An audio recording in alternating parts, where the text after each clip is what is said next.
Sebab tu tuan-tuan, saya nak sebut sikit di sini beberapa perkara yang disebutkan di kalangan para sahabat Nabi, ulama salihin fi hathi ala salati ala Nabi, untuk mereka ni membanyakkan, untuk kita ni banyakkan selawat kepada Nabi. Kata Al-Imam Abu Bakar As-Siddiq radhiyallahu taala anhu, kitab ni bagus tuan-tuan, ni kitab yang ada tangan saya ni, Kunuzul Anwar fi kasrati salati ala Nabiyil Mukhtar, karangan Syekh Yusuf Khattab Muhammad. Yang kitab ni dia susun ikut para sahabat, ikut Sayyidina Abu Bakar, Sayyidina Umar, Sayyidina Uthman, Sayyidina Ali, sebut begitu nama-nama orang-orang yang pernah menyebut tentang selawat kepada Nabi SAW. Nah, saya ambil yang apa ni, saya pilih-pilih sebab ni banyak sangat. Saya ambil pilih-pilih je. Kata Al-Imam Sahal bin Abdullah At-Tustari atau Tasturi radhiyallahu taala anhu, beliau mengatakan bahawa as-salatu 'ala an-nabi afdalul ibadat lianna Allah taala tawallaha huwa wa malaikatuhu thumma amara bihal mu'minun. Tengok, Imam Sahal At-Tustari radhiyallahu anhu mengatakan selawat kepada Nabi ini adalah afdalul ibadat, seafdal ibadah kepada Allah Ta'ala. Kenapa? Karena Allah Ta'ala sendiri telah melazimkan bagi zat Allah Subhanahu Wa Ta'ala untuk berselawat kepada Nabi. Kemudian Allah menyuruh para malaikat dan Allah menyuruh para golongan mukminin untuk melaksanakan sedemikian. Faham? Malaikat tak disuruh lah. Malaikat tak disuruh. Malaikat dalam Quran Allah itu innallaha wa malaikatahu. Maksud dia ini ada jibilli. Dan jadi tabiat malaikat dah itu berselawat kepada Nabi. Tabiat dah. Orang mukmin ni selalu lupa, maka Allah arahkan mereka untuk berselawat kepada Nabi. Jangan lupa benda tersebut. Nah. Sebab itu di sini disebut, kata Imam, pada sebahagian arifin mengatakan man dawama 'ala salati 'ala Nabi sallallahu alaihi wasallam fi kulli yawmin 500 marrah bi niyatin khalisah ridaan lillahi ta'ala wa hubban fin Nabi sallallahu alaihi wasallam la yamassuhu faqrun. Allah kata sebahagian ulama arifin, sesiapa yang melazimi berselawat ke atas Nabi setiap hari 500 kali. 500 kali tuan-tuan. Selawat macam mana umum? Ikut suka kita selawat macam mana pun. Nah, dia dipanggil selawat murni, dia panggil. Selawat murni. Apa selawat murni ni? Selawat murni ni Allahumma salli ala sayyidina Muhammad wa ala alihi wa sahbihi wa sallim. Itu selawat murni dia panggil. Dia tak ada campur-campur selawat yang lain. Satu je dipanggil selawat murni. Selawat murni ni elok kalau kata kita buat ketika mana ada selawat yang kita amalkan. Contoh dia ni amalkan selawat Fatih. Dia amalkan selawat Al-Fatih. Allahumma salli salatan Allahumma salli ala sayyidina Muhammad al-Fatihi lima ughliqa wal qatimi lima sabaq nasiril haqqi bil haqq wal hadi ila siratikal mustaqim ala alihi wa sahbihi fi kulli lamhatin wa nafasin ala di kulli ma'lumin lah. Baca selawat tu dia selalu amal. Tiba-tiba dia rasa macam nak panah sikit. Nah, hak panah tu bukan selawat tu tuan-tuan. Hak panah tu ni nafsu kita panah dalam badan ni. Maka nak bagi sejuk balik macam mana? Buat selawat murni. Selawat murni tu buat pula 1000 kali untuk nak buang kepanasan tersebut. Ada orang kadang dia beramal dengan selawat tafrijiyah, dia rasa dia lain macam dalam badan dia kata. Bila buat selawat tafrijiyah ni dia lain macam. Maka ulama anjurkan untuk buat selawat murni ni. Baca 1000 kali selawat murni ni. Maksudnya kapuhkan dengan selawat yang kita buat tu. InsyaAllah akan jadi elok.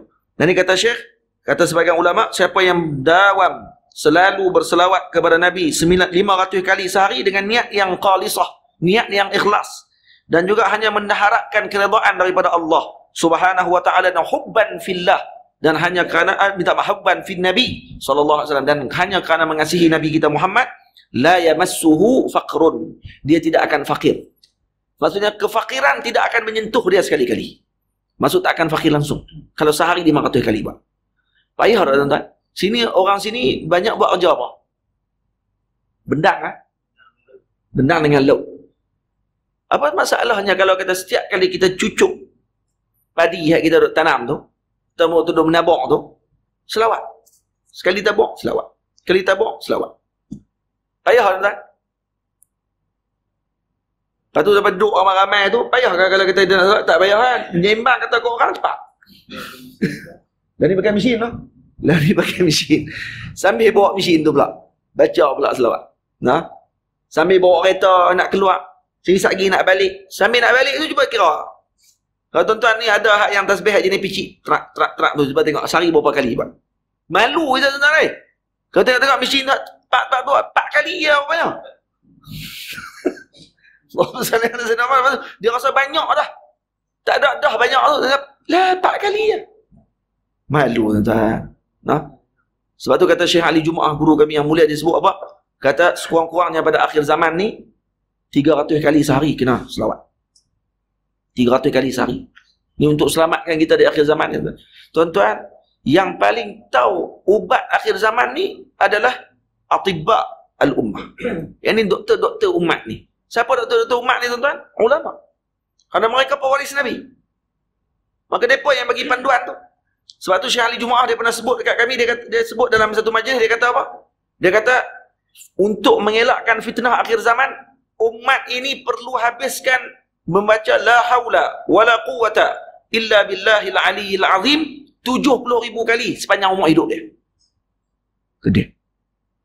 Kita umur 60 dah. Berapa kali la haula wala quwata illa kita buat? Allahu a'lam. Cuba tuan-tuan mula balik tuan-tuan. Mula balik sebelum kita tutup mata ni, jangan sebut orang tua-tua, orang muda kata kami lama lagi kot. Keluar masjid beram kena sedah. Hilang. Dia muda, dia lagi awal pada orang hak tua. Jangan kira siapa. Kita tu. Sepanjang umur hidup kita ni, kata Syekh, ulama dulu letak siapa yang habiskan 70,000 kali la haula wala quwata illa billahil aliyyil azim, selamat dia pada fitnah akhir zaman. Selamat dia nanti di padang mahsyar. 70,000 kali. Syekh Ali Jumaah kata apa? Dia kata itu orang dulu. Saya tambah lagi 30,000 kata dia. Kerana zaman lah lagi berat. Jadi 100,000 tu dia mampu terus. Nampak tak? 100,000 dia suruh buat. Untuk seumur hidup. Seumur hidup kan bukannya kena buat tiap-tiap hari. Tiap-tiap hari pakai tuang itu kita. Seumur hidup. Maksudnya kalau sehari kita buat 100 kali, 100,000 tu berapa tahun nak habis ni? Ha. 30 hari sama dengan apa? Baru 3,000. Setahun habis kan? Setahun habis. Ha, setahun. Kalau tiap hari buat lah.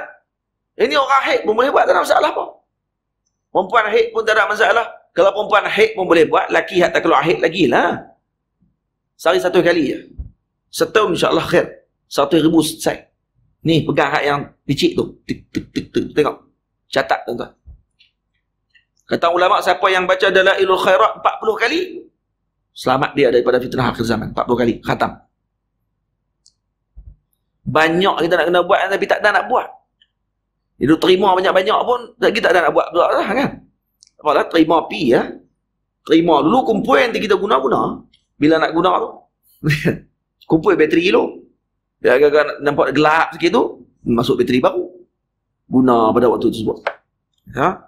Ya, kata apa ni? Tidak akan disentuh oleh kefakiran. Wahya wasilatun li qada'il hajat, dan ia juga adalah wasilah untuk diqadakan hajatnya, disempurnakan keinginannya. Wa ijabati da'wat, dan juga diperkenankan doanya. Wa kashfil kurubat, nah, dan dibukakan kepadanya dan jalan dekat kepada Allah Subhanahu wa taala. Sebab tu tuan-tuan yang dirahmati Allah, nah, banyak kisah-kisah orang yang melazimi selawat kepada Nabi kita Muhammad sallallahu alaihi wasallam, yang cukup hari ini saya tutup dengan satu kisah orang yang melazimi mereka ni dengan selawat kepada Nabi kita Muhammad sallallahu alaihi wasallam, yang lazim dia dengan selawat tafrijiyah, lazim dia dengan selawat dalam majlis selawat tafrijiyah. Ada seorang makcik ni di Indonesia, di Situbondo, satu negeri di Indonesia, nama setempat ni Situbondo. Orang sini memang ahli salawat tuan-tuan. Tuan-tuan tahu tak, kalau tuan-tuan amalkan salawat ini dalam kampung tuan-tuan, insya-Allah tak akan bimbang. Segala masalah di kampung tu akan keluar dengan sendiri. Kerana barakahnya salawat. Sungguh tuan-tuan. Pokok Wahabi nak masuk ke Situbondo ni tak berjaya beberapa kali dah. Depa masuk nak buka markah depa tak lama. Panah keluar gitu ya. Kerana apa? Kerana ahli Situbondo terkenal dengan salawat kepada Nabi sallallahu alaihi wasallam. Daripada buat majlis selawat tafrijiyah 4,444 kali. Payah kan tuan-tuan nak buat selawat tafrijiyah 4,444 kali? Tak payah mana pun. Kumpul ramai-ramai dalam masjid. Nah, dalam surau, dalam masjid. Bahagi seorang sikit sampai cukup 4,444 kali. Nak bahagi susah. Jenuh tu imam nak bangkit kira, nak guna kalkulator pula. Buat macam mana? Beli biji tasbih. Bagi cukup 4,444 biji, tak dalam masjid. Biji tasbih tu buh dalam Tupperware tau. Jangan lupa ambil cekak-cekak tu pakai bawa balik rumah tu Tak, dia buang dalam Tupperware. Dan kemudian bila nak selawat je, pakak pi tolak seorang sikit, cedok. Hak yang mana duduk dalam tangan dia tu, hak tu dia selawat. Habis dah hak tu letak kat tepi, cedok lagi. Dia genggam lagi, ambil guna hak tu sampai habis hak dalam bekas tu. Lepas tu masuk balik Jangan cedok-cedok tu tinggal terus situ. Ataupun cedok-cedok tu bawa balik rumah. Elok. Kalau di situ pondok, guna biji saga. 4,444 biji saga. Kalau kita boleh beli biji tasbih tu, beli 44 utah. Hak 100 100 tu beli 44 utah. Jadi 4,400 dah. Tambah lagi 44. Bawa dalam bekas, pakat cekak ambil. Tuan-tuan, diamalkan ni di situ pondok. Ada seorang makcik ni sering menghadiri majlis tersebut. Dan dia ni bela ayam, tuan-tuan ni. Dia ni bela ayam cukup banyak. Dan ayam-ayam dia disebut ayam maulid. Kenapa ayam maulid? Sebab dia waktu maulid, ayam dia semua dah sembelih habis. Dia bela ayam kat 300-400 ekor. Ayam kat rumah ni keliling 300-400 ekor ayam. Tapi setiap maulid, dia akan sembelih semua ayam ni untuk disedekah kepada masjid. Ni je amalan dia ada buat, tuan-tuan. Amalan ni je dia buat. Tiap-tiap maulid, dia akan sembelih ayam-ayam ni, suruh anak-anak lelaki dia sembelih, hantar ke masjid. Cuci elok, hantar ke masjid untuk buat kenduri kepada orang-orang yang main majlis maulid dan majlis selawat. Ini yang dia buat tiap tahun. Maksud dia habis 300-400 ekor tu dia sembelih, dia belah pula setahun. Belah pula ayam lain baru pula untuk tahun depan pula. Ayam maulid dia baru tahun depan pula. Ni je yang dia buat. Dan akhir hidup dia, tuan-tuan, dia lumpuh seluruh tubuh. Tak boleh berjalan lagi. Tapi corong masjid itu hampir dengan rumah dia. Setiap kali majlis selawat, dia akan menangis je duduk dekat katil dia, tak boleh nak hadir bersama. Sebab sebelum ni dia akan pergi ke sama ke masjid, datang majlis selawat. Tapi hari kali tahun ni tak boleh nak hadir dia. Tuan-tuan tahu apa yang berlaku kepada dia? Waktu ketika dia hampir wafat, pada hari dia wafat tu adalah 12 Rabiul Awal. Hari Maulid. Waktu ketika mana dia nak wafat, ketika mana sampai kepada Mahallul Qiyam, kan? Mahallul Qiyam, waktu orang duk baca selawat tu, sampai kepada qasidah Mahallul Qiyam, waktu berdiri orang menyambut. Waktu tu disebut tentang kelahiran baginda Nabi SAW. Kalau kita baca dalam Barzanji pun ada tentang Mahallul Qiyam. Sampai kat situ orang akan bangun dalam majlis, seakan-akan bergembira dengan kedatangan Nabi SAW. Waktu bangkit tersebut, perempuan tua yang sedang lumpuh seluruh tubuh ini, dia pun bangun pada waktu tu dan wafat pada ketika tu juga. Dia bangun terus waktu tu, boleh bangun berdiri. Hebat. Ni antara orang yang Allah Ta'ala beri kelebihan dan kemuliaan kepadanya hanya kerana memuliakan baginda Rasulullah SAW.